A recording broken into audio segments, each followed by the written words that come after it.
Hey guys, welcome back to Heterogeneity Rocks. If you're new, please consider hitting that subscribe button. And if you're not new, I want to take a second to say I really appreciate every single one of you. You make it fun and you make this possible. Today we're doing the 2023 Kia Forte, the front brakes and rotors.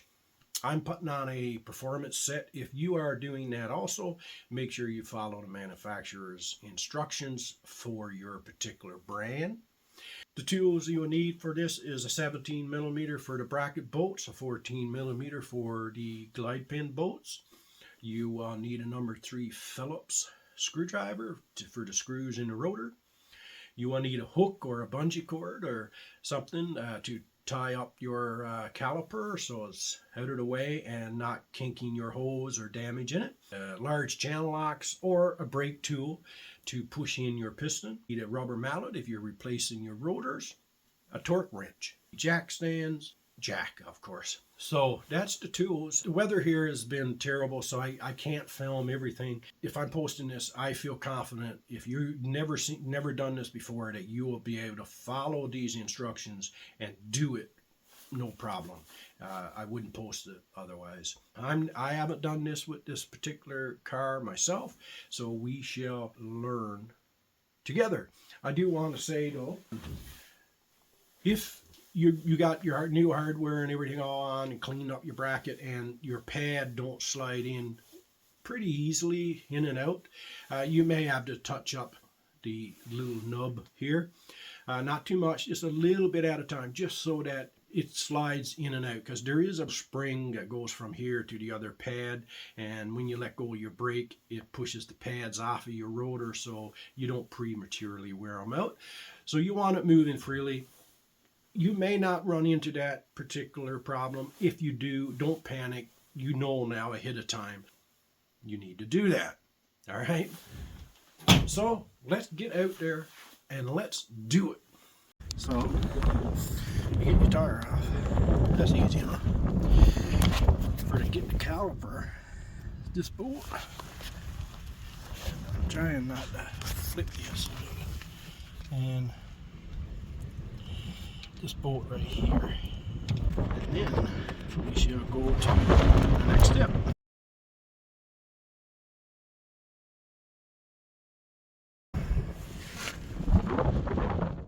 So when you get your bracket out now, these are the pads. Now this one, as you see, it's got lots of meat on there, and this one is wearing very thin. It's wore out up here, and it's got very little meat, if any. It is colder than a friggin', as they say, witch's elbow. So keep your clips. These clips, they just go into 2 holes. I'll show you in a second. I must have checked these, yeah, so yeah, there's holes in the steel. So now we shall proceed. Now what's the hardware like on this? We'll get the pads out first. Let's see how easy these are. Wow. Oh, they're not sliding too easy at all. Clip. There's a clip at the very end, but not to stop that from coming out there.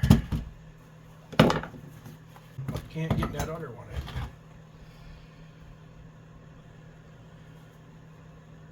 Now you might be able to get this one out. You can see, let me see what you see here. Flashlight maybe. So can you see how rusty that is? That's a pretty good amount of rust on there. I'm going to take these out. I'm assuming don't put grease on the end of your glide pin. Glide pin goes in it ain't got nowhere to go because grease is not going to come. It's not going to compress. So I'm winging this, guys. I'm just thinking that that would be a problem.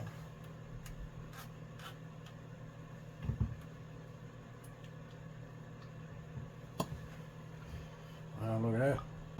So you don't need me to fart around with this. When I get to the next stage, now the rotor got to come off for me. But you probably won't have to do that. So I'm going to clean this up real good. And I will see. You're not taking off your rotors probably. But I took off. It's no different. There's no... the only thing different, if you don't know, is dirt on them. Man, the camera is filthy. Let me get some of that dirt off of your face.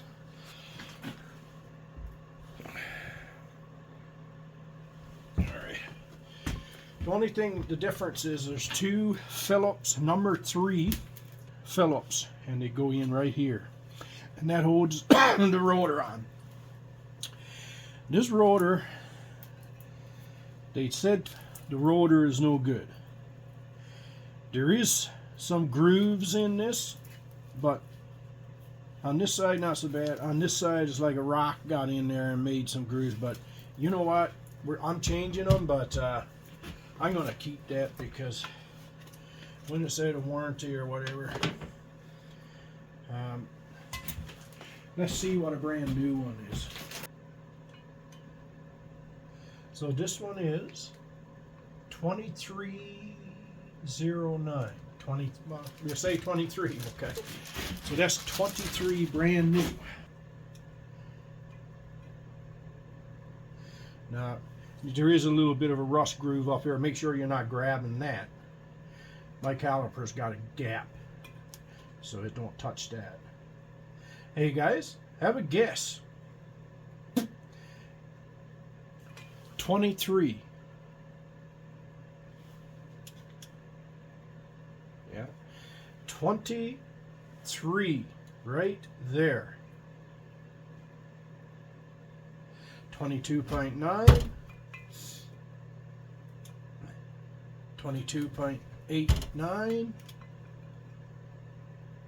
22.94. Bullshit. Yes, like I said, there is some grooves. You can barely feel it with your finger, but is it going to cause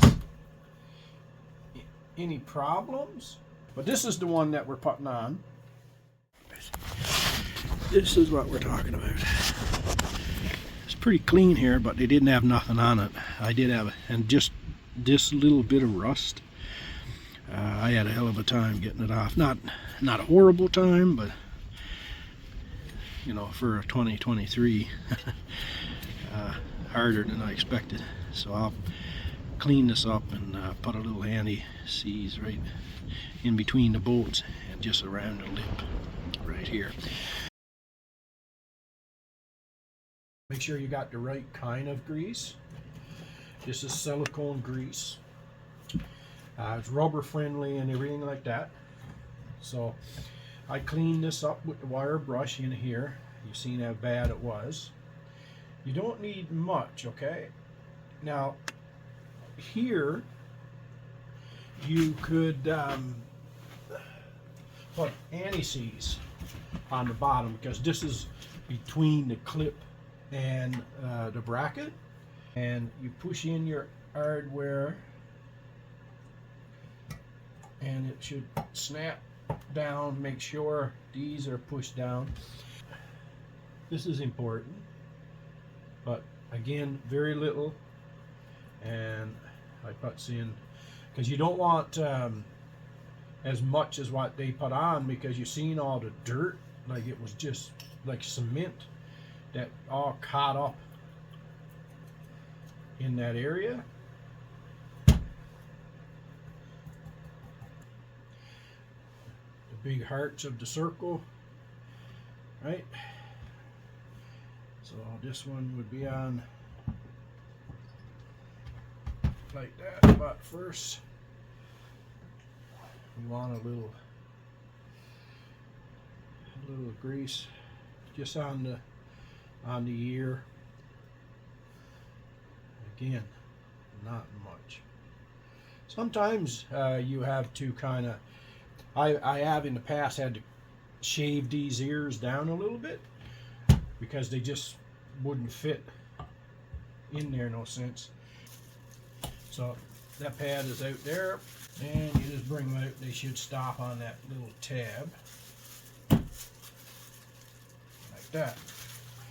Goes on like this, and that's how that goes.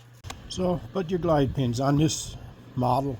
You can put your glide pins in and put your pads in, as far as I know. We'll see how it turns out, but grease your glide pins, not much, and make sure they move in and out. Remember those two bolts that hold the caliper on, torque them down to spec. You pretty much just put the caliper back on and put the glide bolts on, and remember, glide bolts don't need to be very tight. So now, when you tighten down this here, this may spin. Your glide pin may spin, right? But it is like notched. Mine didn't spin, only the first turn. I just held it with my finger until it got tight. But if that is the case, you want it torqued down, so just hold this until you can get the proper torque. Nice and hot? That's nice and hot. Okay. How'd it go? Were they bad? Is it measured a brand new and measured by softer? Is the exact same measurement. So why are they telling me? They didn't give you no hardware. Who didn't? Dad? Yeah. So now these are fine. I cleans them up. It didn't come with any clips? No. I'll go look it up. It's supposed to. I looked in the box and I didn't see none. So. If your rotor is sitting on the front, or your caliper clamps on to the front of your rotor, they say that the rule of thumb is for that is the indicator should be on the top. That little wear bar, wear indicator, that should be on the top on the inside board.